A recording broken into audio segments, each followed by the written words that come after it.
Good evening, this is Lucky One. You know, there was this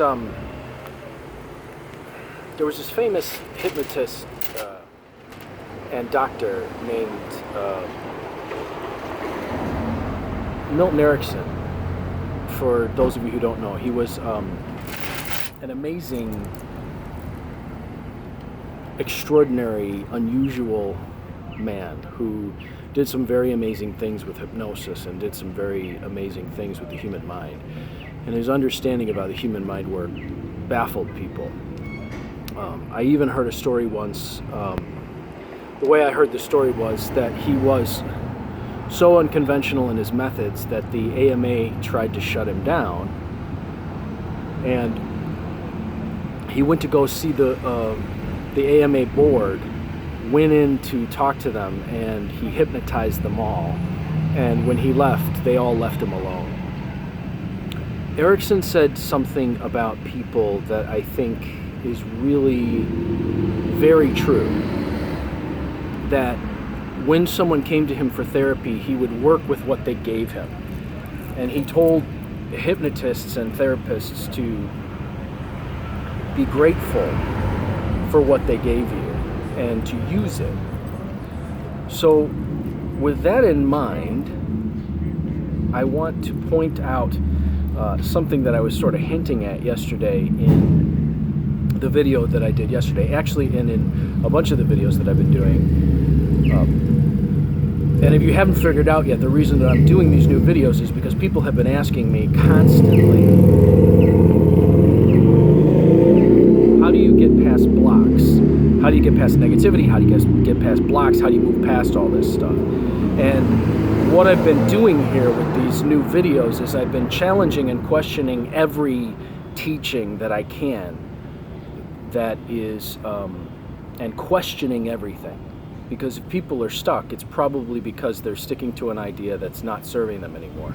And so what I've been doing here is I've been trying to question all of the ideas that are being taught to people right now as the way to spiritual development and enlightenment. Because if so many people are constantly getting stuck, then there has to be a reason for that.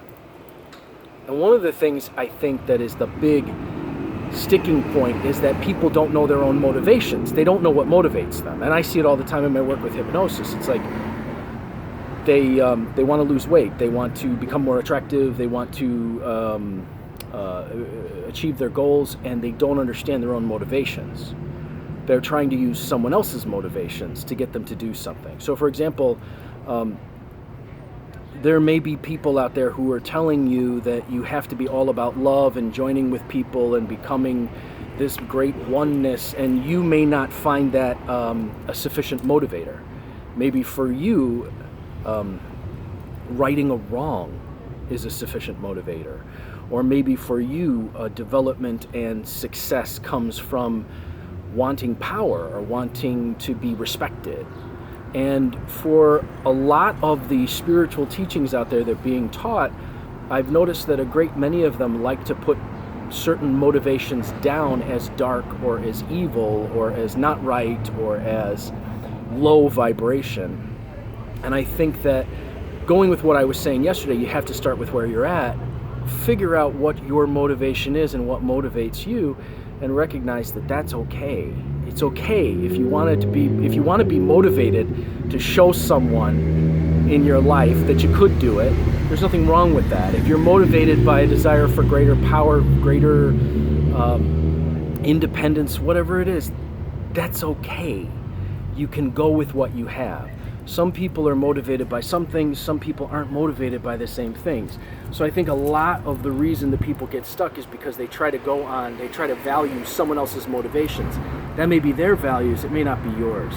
So with all this talk about, there's a certain kind of profile you're supposed to fit if you want to spiritually evolve, and I think it discounts quite a few valid motivations. There have been some people who have done great things in the world because they wanted revenge. They wanted to right something that was done wrong to them, and they wanted to make sure that it never happened to someone else again. That's not necessarily a love motivation. That's more of a revenge motivation. Does it mean that it was any less powerful? No. So I think these certain things, these certain subjects, these certain motivations are good and right and true, and these motivations are low, they're not good. You gotta be very, very careful with that. And I think the best thing that you can do is start to learn what you are actually truly motivated by, and what actually motivates you rather than what motivates the other person. Because if you're standing there trying to compare yourself to the other person's motivations, it's going to be very hard and very challenging to get yourself to go in the direction that you'd like to go. I'm Lucky Links, as always, wishing you success and good fortune in all that you do. So, following up with yesterday's start where you're at, go with the motivation that's yours, the motivation that's really yours, not the motivation that's theirs, which is obviously a social motivation. And here I am, operating on a completely different motivation while they're working on the social motivation.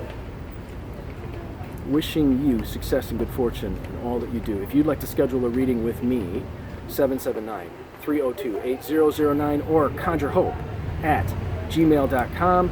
And if you'd like to take a class in tarot, I've got a class in intermediate to advanced tarot. I've got a class in playing cards, a class in crystal ball scrying, two classes in Lenormand, a grand tableau, and a basic. I've got one more, Mexican Loteria class.